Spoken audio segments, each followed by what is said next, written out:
Hi everyone!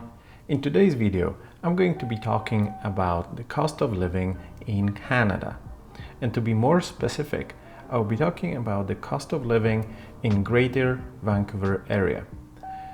This is one of the most expensive areas to live in Canada, so that should give you a good baseline to compare the cost of living in your country and in this country.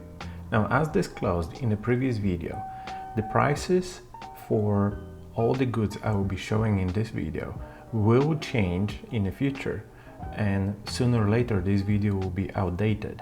But as of now, that should give you a good reference point. And I'm also going to be showing the correct way of comparing the buying power of different currencies, so you can then do the comparison yourself. So let's start with that. Comparing the buying power of different currencies can be tricky because you cannot just simply take the Canadian dollar and do the foreign exchange to your local currency and compare it as such. You can do that for a single purchase, but in terms of cost of living, you have to compare the buying power of the currency at the level of your earnings.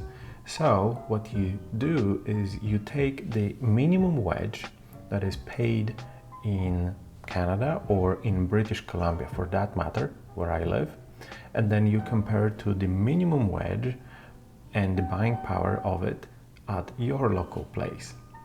Now, there are some places, for instance, some states in the USA that do not have a minimum wage. In that case, take the lowest salary, average salary that a generic worker can earn and use that as your baseline. In British Columbia, the minimum wage at the time of recording of this video is $10.45. In near future it will go to $10.85, but for today I'm going to use $10.45 as my baseline. And that is also without any deductions or any taxes applied, but I will show you how to do those as well. One other important factor is to take in consideration the payroll structure and how deductions work in your local place. In British Columbia, most of the time you will be paid semi-monthly, which is roughly every 2 weeks. But that affects how much money you will be given in your paycheck, or actually with how much money is being sent to your bank.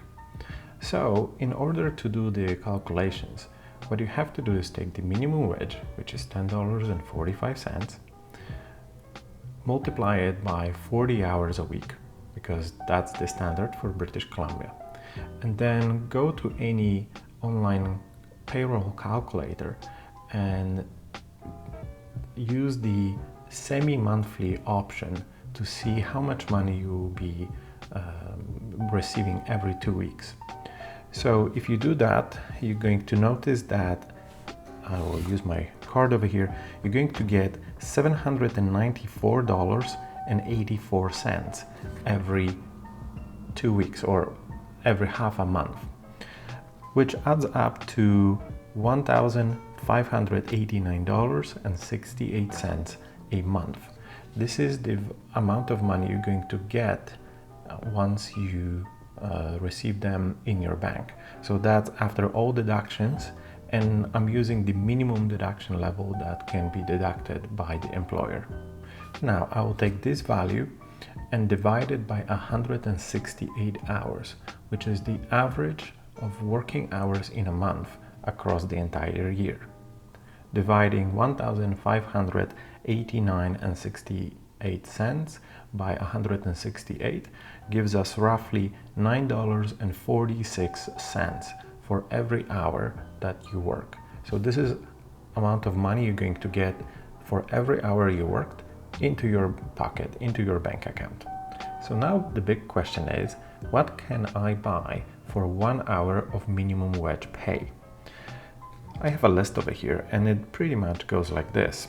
You can buy around 1.5 kilos of unsalted butter, around 3 or 4 leaves of bread, around 8 liters of milk, that's 2%, roughly 40 eggs, a little bit over 1 kilogram of generic ham, around 10 kilos of tomatoes, around 5 kilos of bananas, a decent pair of socks, 2 cotton t-shirts, and few other things that you can see on the website that I'm presenting here. A very good place to look for grocery prices is Superstore. This is one of the cheapest grocery supermarkets. You can go and buy not only groceries, but most of the things that they carry are groceries. So if you want to compare prices, go to this place. Other element that a lot of people compare are electronics. For instance, a good laptop will cost you around $1,000. Obviously, if you go for like Mac or some gaming laptops, the price can go above $3,000 easily, but a decent laptop will cost you around $1,000. Same with smartphones. Again, they vary in price a lot, but a really good flagship phone will cost you around $800 to $1,000. Let's say Samsung Galaxy Note 7 will be exactly $1,000. Clothes and shoes, again, vary a lot. I personally buy stuff online because it's much cheaper and you can have it delivered to home for free, and it saves you the hassle of going to stores. But you can get a decent pair of shoes for like $60 to $100. A pair of t-shirt will be around $3 to $5, or a pack of 5 will be around 15 to 20. A sweater or a hoodie will be around $40 to $50. A hat or a toque or anything of this sort will vary between $10 to $50. A good jacket will be a little bit over $100. And obviously, the more fancy you go, the more brand name there is, the more you pay. That's quite obvious. One important element that sort of is easy to compare in between different countries is the price of gasoline. In British Columbia, 1 liter of gasoline costs around $1.25. And again, that varies quite a lot, but that's the price for today when I'm recording this video. So 1 hour of minimum wage pay will get you something around 7.5 liters of gasoline. Another very important element to compare are the bills that you're going to pay. So for instance, if you want to have a mobile plan, a cell phone, you'll have to pay something between $30 to $70. On average, you will pay around $50 a month for a decent plan. Obviously, if you don't want any data or you don't want any additional services, you can go as low as around $30. The more data and additional services you're going to add is going to be like $50, $70, even $80. The other bill that you have to pay is internet connection. On Canadian market, there is not that many internet service providers, so there is not much competition, and they dictate the price as they see fit. And right now the price for a decent connection is around $60, $70. If you want to have something faster, around $100. So that's quite expensive if you think about it. I know in other places of the globe, internet is pretty much dirt cheap. Not here. What is cheap is electricity. In British Columbia, an electricity bill will be between $20 to $30. Because BC has a lot of hydropower, it doesn't really cost them much to produce it. Therefore, that energy is super cheap. One last element that I want to mention is public transport. Again, it all depends how much you use it, where do you live, where do you work.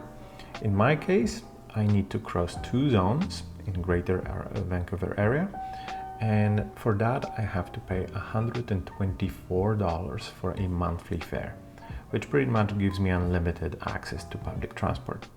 So overall, I pay around $300 in bills, then I spend around $600 to $700, maybe $800 on food for myself and my wife.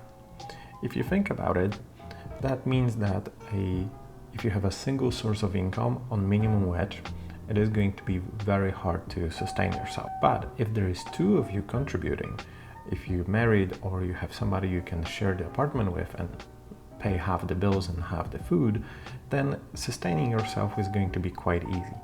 And obviously, the more you earn, the more the money you bring to your home budget, the easier it gets. I hope this gave you a quick overview of the cost of living in Canada and in Greater Vancouver area. I know that there is plenty of other products that we could compare, but obviously this video will be hours long if I will take every single product.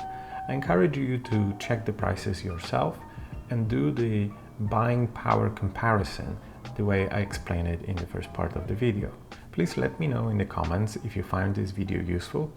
Also let me know how did you like the quality of the video and what would you like to see in the future videos. Click like button in the bottom of the video if you like this video, and click subscribe to get notifications on the future videos. Thank you for watching, and I will see you in the next one.